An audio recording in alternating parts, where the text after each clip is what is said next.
Welcome to Monkey Tales. Today, we're diving into a new story, filled with emotions and drama. Let's get started. My husband loves me and treats me very well, but he has never made me feel sexually desired. What should I do? Stay or leave? Our story began nearly 2 years ago.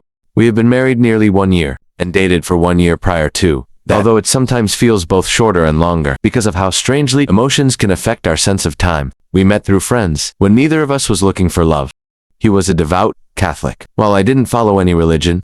Our backgrounds were quite different, but I was drawn to his kindness and strong moral values, which stood out, even though we came from different places. From the outset, he was candid about his past and his intentions. He was saving himself mostly for marriage. Just 2 times, which has a one-night stand, and once a short-term girlfriend. The way he spoke was pleasant, and I responded by being direct about my misgivings.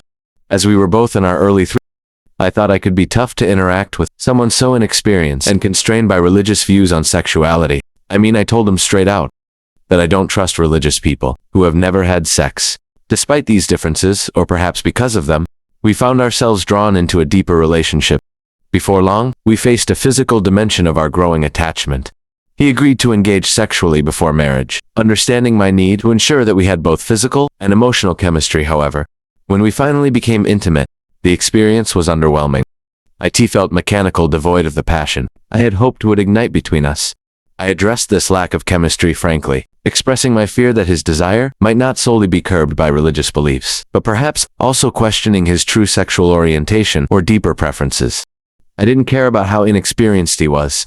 I even told him I don't need good sex, but I just wanted to make sure he had sexual desires for me, as I wanted to make sure he also wasn't a homosexual. In denial, distracted, I decided to step back, unsure if we could find mutual satisfaction, and fearing a future mired in unmet desires. We ended up back together. After one day, he told me to have faith in us and let time heal us. His voice filled with a mix of hurt and hope, urging me to have faith in what could develop between us. Over time, his plea, sincere and heartfelt, prompted me to reconsider.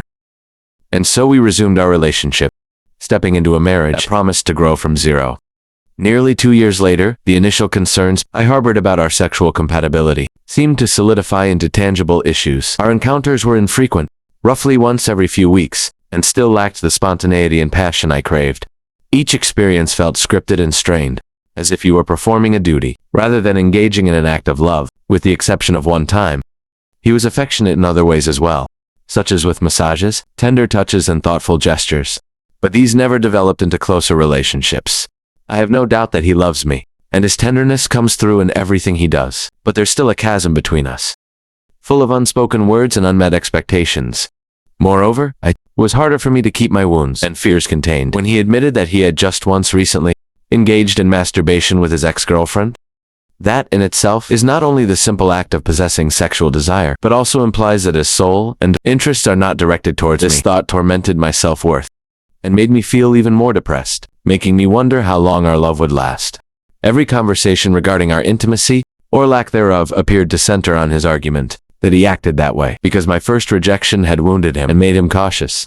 This painful revelation cut deeply into my self-esteem, feeling like a ragged tear in the fabric of my self-worth.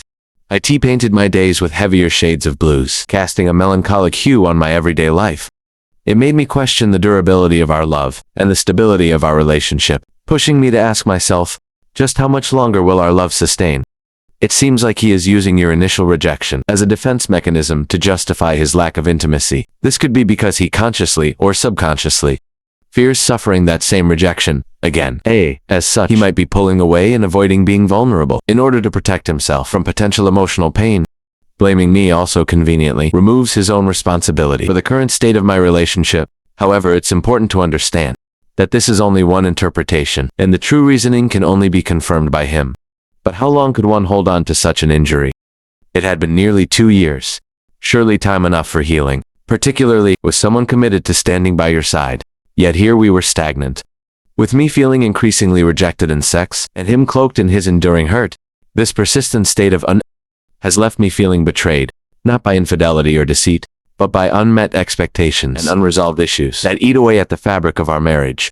I find myself at a crossroads, contemplating a future where my desires might forever remain just out of reach, trapped within the confines of a relationship that fulfills the heart in some way, but starves it in others. I can't help but question how we can go on for the rest of our lives like this.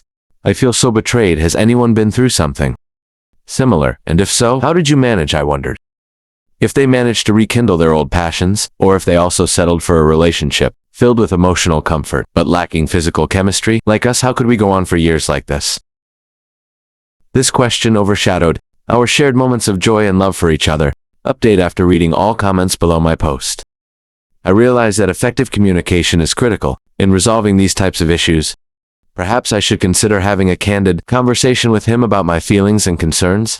It may also be beneficial for me to seek professional advice or counseling to help navigate this situation. Some of them really impressed me.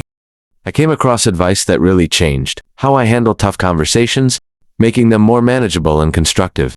The first piece of advice was to imagine a calm, quiet place away from the usual noise and chaos. It also emphasized that timing is key. You shouldn't start a deep discussion when everyone is already upset or too busy. Instead, finding a quiet time helps both people be more open and ready to talk effectively. The second tip was about getting ready for the conversation. Similar to how an artist picks colors for a painting before you start a serious talk, it's helpful to think about what you really want to say. Figuring out your feelings and what issues you need to discuss helps keep the conversation on track. This prevents the talk from drifting off topic and makes sure important points are covered. Well, the third piece of advice focused on how you use words during the talk. The choice of words can make a big difference. Speaking honestly and clearly, phrases "I feel hurt and confused when you say," instead of "blaming with you, always make me feel," creates an environment where both can talk openly and understand each other. It's important to keep your emotions in check throughout the conversation to keep things constructive.